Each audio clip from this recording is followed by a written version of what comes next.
We are rapidly approaching the end of the first month of 2026, and my oh my, is time flying. Wow. But anyway, I think that we are at a point where we can talk about what to expect for the rest of the year in the housing market. And I think unlike 24 and 25, 2026 is going to represent a little bit more breathing room in the market. And what I mean by that for buyers is going to be variety and inventory. Homes are starting to move a little bit, and while the months of supply is not like skyrocketing up, there's more movement in the market. So it's not just going to be those same houses that weren't selling because maybe they were priced too high, or maybe they weren't exactly what people wanted. There's a little more turnover and a little more variety, and with that, like I alluded to, a little bit more affordability, because sellers are starting to realize that perhaps the prices aren't exactly what they were back in 22 and 21, and they're starting to make peace with that. But I think that that is actually some breathing room for sellers as well, because there is a little bit of peace of mind in actually knowing what homes are selling for. And if you need to move to a different place, or otherwise just not own your home anymore, it's good to know how things are moving, what things are moving, and why they're moving. And there is going to be a little bit more steady demand. I can tell you from an anecdotal perspective, not hard data, but in the open houses that I've held in the last few weeks, there have been a lot more groups of buyers coming through, staying longer, asking more questions, pondering offers. So if you're a seller who needs to do a transaction, then 26 might be your year. Home prices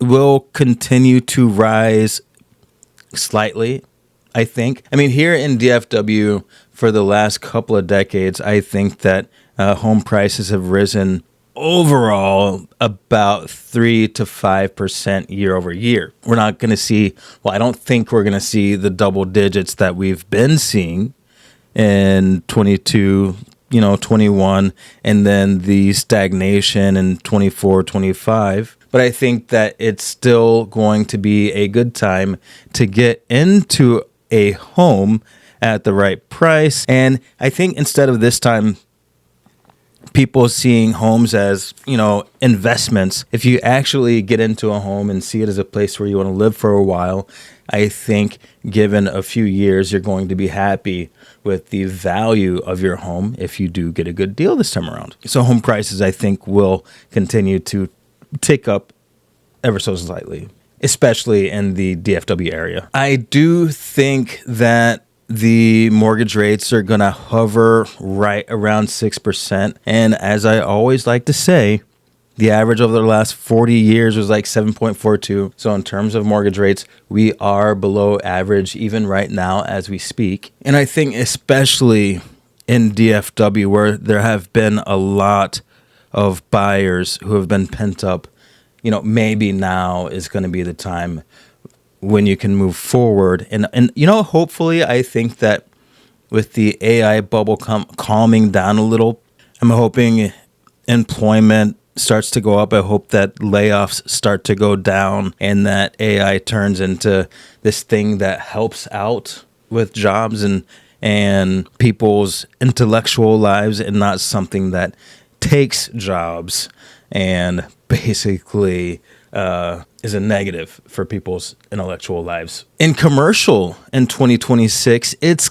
kind of the same thing. Capital is coming back to commercial real estate in 2026. And after a slow couple of years, transaction volume and equity fundraising are rebounding. We've got improved liquidity in commercial real estate, and capital and fundamentals are aligned for the first time in quite a while. By that, I mean the capital expenditures, the investments that companies want to make are because they have to make them, or they truly want to make them, and they believe that that capital expenditure is going to increase the bottom line or the fundamentals of the business itself versus speculation spend. And that actually helps to stabilize prices. Office space is not dead, but quality is going to be key. In 2026, I think that if your company really needs a place to reside, then it's going to go for that. If not, it won't. And some of the lower quality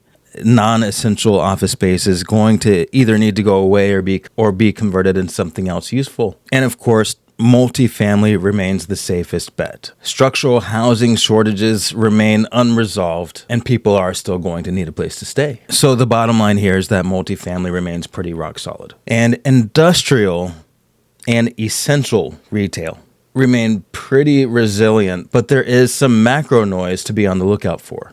Government shutdowns, tariffs, interest rates that can impact new developments. These are all things to look out for. But one thing of note, specifically in DFW. DFW has posted positive absorption rates, making it one of only a few U.S. metros with more leased space than vacant. So to close it out, I'm just going to read from my notes really quickly. DFW's strength against multiple classes suggests continued upward momentum and insulation against broader national commercial real estate volatility. And oh, by the way, the national average for a 30-year fixed FHA is 5.82%. I've been Dalton. This has been The Roof List. You've been great. Thanks for watching.